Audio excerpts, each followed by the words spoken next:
Hey, what's up? This is Jake here in Jake's shop. Ever thought about brakes for an old muscle car, an old hot rod build? There's a lot of things to brakes. There's a lot of decisions to make. I got a couple examples from me here. Let's check it out.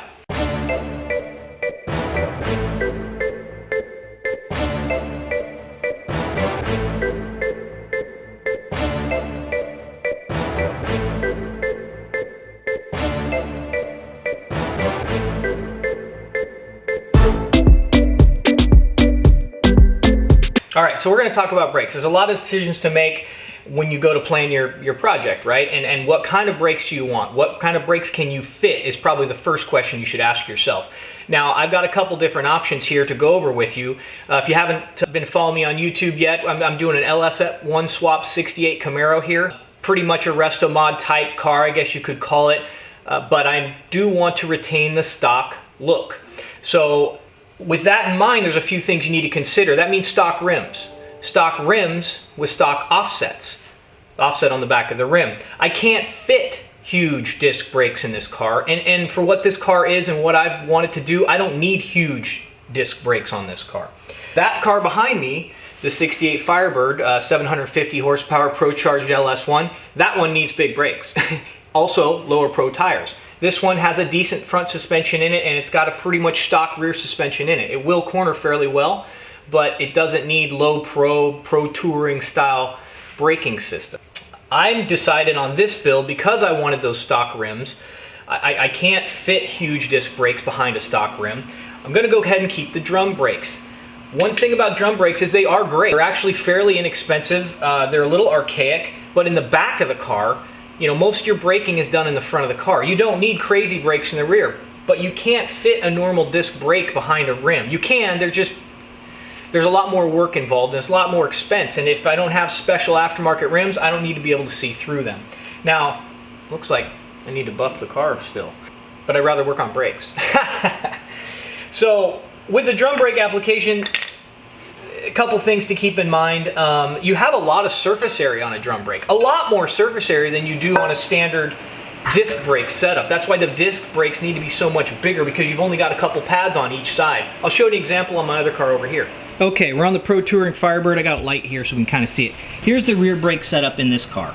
Now these are 17-inch rims. I believe those are 13-inch rotors and 4 piston calipers. This is a Hydro Boost braking system car, and that is definitely going to stop better and cool better with less brake fade, right, than your standard pad, but your rear drum setup, I mean. But look at the pads. Look how much surface area is on those pads.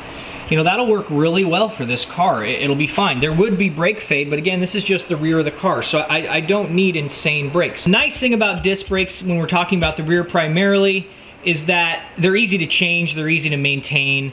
You know, once that's a full custom setup in there, but once they're in, they're definitely easier to put together, because that is definitely a downside of these drum brakes.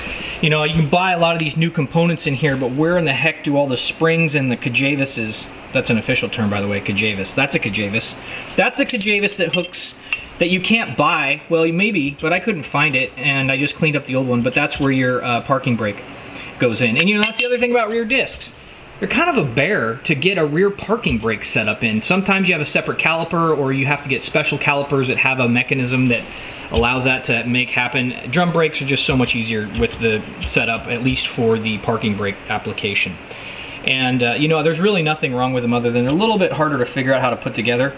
And I'll show you what I did. So rather than get the book, I just used this one as a reference since this was on the car. I actually haven't taken these off. These were in pretty good shape.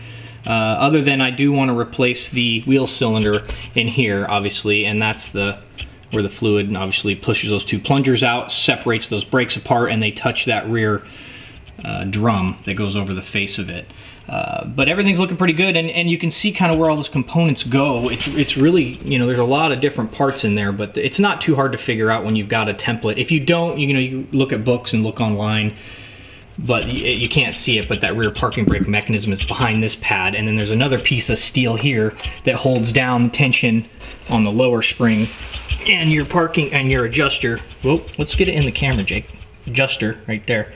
And adjusters you can get, but I wasn't able to find caps. There's a cap on the adjuster that comes on and off. It was kind of weird. So I don't know why parts are missing.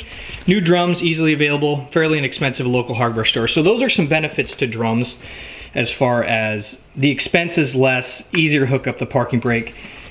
And again, I don't need, you know, they're gonna work great in this car. They're actually very robust for a rear application. I would always recommend running discs in front of cars. Okay, I'm gonna try to show a little more of the brake situation here. So I got the drum brakes all together, but basically what's going on back there, if I can get the camera to focus right, you can see where the block is tied into the two brake lines that tie along the rear of the housing. That looks pretty good. Got it tied in. It's not a stock style, but it'll work good. It's actually a nice rubber piece. And that flex hose, once those two brake lines tie in on the rear axle, will tie in, and you see that loop that's up in the corner? I don't have anything to point with, but it's up there in that corner. So I'll show you where that goes and how that works. But that loop back there will hold the hard line that goes to the front of the car.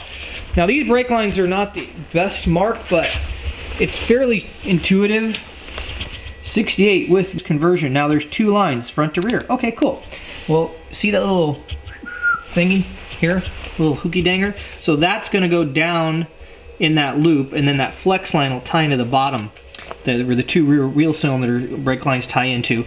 And then this, I'll put this in first. I'm not gonna use the clips in it yet. I'm just gonna loosely kind of get everything dialed in.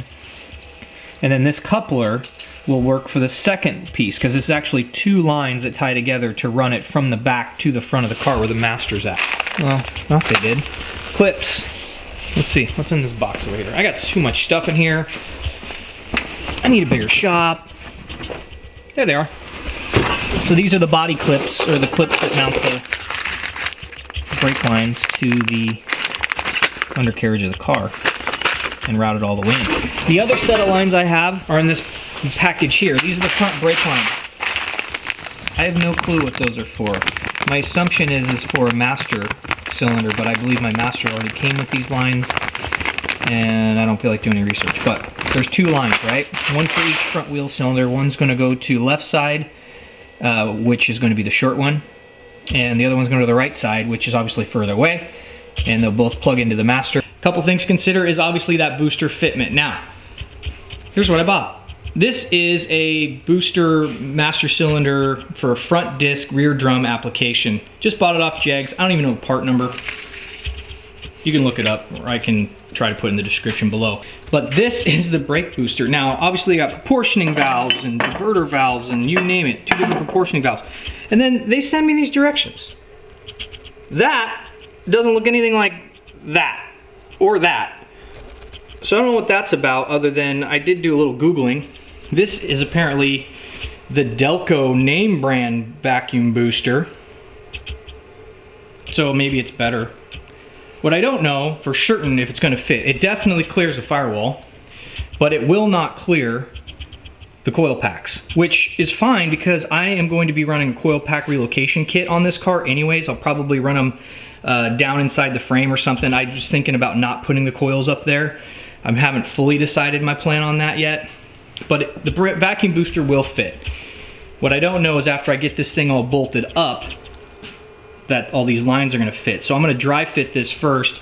I'll show you a little couple things about the process, and I have no clue how this is going to turn out. Every system's different on every car I've ever done as far as making the decisions on the types of brake systems. So I haven't done anything the same thing twice, and the parts, there's so many parts that it takes a minute to figure it all out. So here's an example of LS1 swap. We're going to talk about LS1 swaps a little bit here. So the Firebird, it's a dirty mess. Pro-charged LS1. Pro-charger's down there somewhere. Built this car about 20 some years ago, but you can see a Hydro Boost braking system right there. That's a Hydro Boost unit. This is my old school 23-year-old or 21-year-old build here. So it's a little messy, but you can kind of get the idea. The Pro-charger's down in there. There it is. Fitting the brake booster in an LS1 swap is another thing to consider. Anytime you're building hot rods, making modifications, changing engines in and out, you need to have room. Now, there's no way I could have fit a normal brake booster in this car. And a lot of that is just because the location of the LS in this car is pushed way back, as well as the coil pack holder. I wanted to run Hydro Boost because I was trying to be cool. I think it's a pretty killer system. It works great in this car, but I don't know if it was necessarily needed. And the Hydro Boost discussion is a separate thing. So on this car, ooh, we're cutting and buffing. Front. Again, I ran discs in the front, but they're just a stock disc. Nothing special. There's my Detroit Speed dusty suspension now. Standard calipers, but they fit perfectly in the rim. And again, you're not really gonna see them once the wheel caps and the wheels and everything are on, because I'm going for that kind of that stock raked look on this sucker once all said and done. Okay, and separately, the front brakes on the Firebird. Now, obviously I haven't driven the car for a couple months. It's winter here. Got a little bit of surface rust on there. That's typical, but that's a 17-inch rim. They barely fit. That's a 6-piston caliper, and I want to say those are 14-inch rotors. I don't remember. It's been way too long. Anyways, those stop. Those stop amazingly well. Yeah, okay, got a little painting station here. One other part is obviously I can't bolt the master into place and the brake booster until the brake assembly itself is in place. So this is kind of a little side shoot. Obviously just really cleaned this little thing up and kind of fixed it. One of the bolts was toast, so I popped it out of there and made a new one and tacked it into place, so she's all nice and clean. The bushings are really good inside here. Normally I would take this apart and put all new bushings in it, but the bushings are actually in great shape. That way the brake pedal doesn't really just wheeled it off really well. Oh! These wire wheels are awesome. Have you ever seen one or never used them before? I haven't started using them until recently. I think they're kind of expensive. I don't know what this thing is, actually, even the brand on it, but a lot of industrial supply type stores and welding stores will have them. It's lasting forever, and it's a great little unit. Knocks all the rust off really well. Cleaned it off after that with some brake clean. Then I shot some rust converter on it. It kind of adds as kind of a rust converter slash primer stuff. Nothing too picky right there. It's inside the car. And then I just shot it with some black. Kind of cleaned her up, made her look all nice and purty and new again. Next step.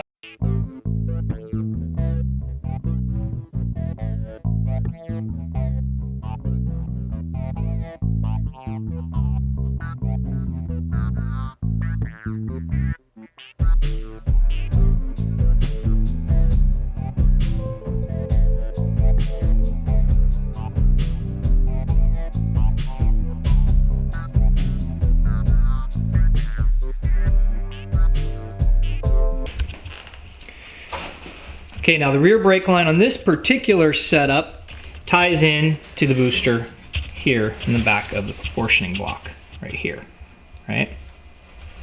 Comes down on the frame in between the, let's see, we got a light down through there and comes up. Had to make a couple little bends just with my hands to wiggle them up in there to get the rear brake line in. Figuring out the proportioning valve setup on this particular booster was tricky because it's like there's too much information out there on which line goes where. This is the proportioning valve for the front. According to the manual from Right Stuff, there's two ways to run that. You can run it like I did there, and in a 69, I believe it actually runs into this position, which is, again, I'm not a brake master, so I'm just following the book. And obviously we'll be testing it out, because this book that you get is not very helpful either. It shows a bunch of different ways to run the brake lines, right? So I've run it a little closer to what that looks like, but again, that's not exact either. The booklet from Right Stuff didn't have any of that. So I ran it the way that I saw the most information on. This is just the booster. And from what I can tell, it's perfect because the lines for the front. Now you've got one line for each side. You've got the line coming off of this one and goes down to the driver's side brake, and then you've got the one that goes all the way underneath on the cross member to the passenger side. Now, a couple things are very interesting. Obviously, this car was converted to disc brakes before I bought it, so I have no clue whose kit this is. But this is a pretty standard type kit. The difference is the brake lines themselves. There's a block on it, and it comes up into this specialty Davis here. Now, one thing that you don't want to lose, or you can find them around, but these clips that hold the brake lines into the bracketry where this is the brake line coming from the other side from the cross member. It's tied in nice, but these clips are hard to find. Usually they're cracked or broken or rusted out. I went and got new ones. Luckily I was able to find them. They just tap in there and they slide out, and that holds your brake cable into position. So all brand new brake lines on this thing. They're looking sweet. Pretty confident in those calipers. They're pretty lightly used. The rotors are barely used. So I've got all that tied in. The Right Stuff kit did have some of the other brackets There's this little bracket right there that holds it. There's another couple on the bottom of the cross member. And again, the lines are close to bent into the right position, but I had to tweak them just a little bit and make sure these threads are tight and they're lining up properly. Right Stuff Kit did have the wrong brake hose line on this one. It wouldn't fit anything in this block at all. So my guess is something to do with the brake kit I bought, or maybe something's wrong. I kind of doubt it. I think I've got it in there properly now. That's pretty much the brakes. Got the booster hooked up here. PCV valve that hooks up to the vacuum line here. I need to move the clamp up. It fit right in the booster. This booster came with one as well, but it wasn't big enough for this particular vacuum hose that I'm running on this LS swap situation. So that is pretty much the brakes. You know, the rotors will clean up. I'll clean the calipers up eventually. They've just been, you know, sitting around forever. This probably hasn't seen the road, and or the rotors haven't seen the road in, I don't know, 15 years. But there's no ridge on them at all. This little surface rust is nothing. Once those brakes, I'll probably put new pads in it eventually, but I'll probably run these ones off a little bit to clean the rotors up, because I'm not going to bother taking them off and spinning them. They're in perfect shape. And the car is just so dusty. So we'll keep doing updates on the car. Like I said, I'm screwing around with buffing it, and I'm actually sanding it, and I'm actually cutting and buffing it down to get to a really nice, you know, my dusty hand prints are all over it, but you know, just getting that, yeah, fisheye, you can't really see, out of there. So anyways, little brake update, kind of get an idea what the brakes and the plumbing are looking like there. And hey, if you want to see other videos, updates on the car, hit like and subscribe. We'll see you on the next one. Thanks.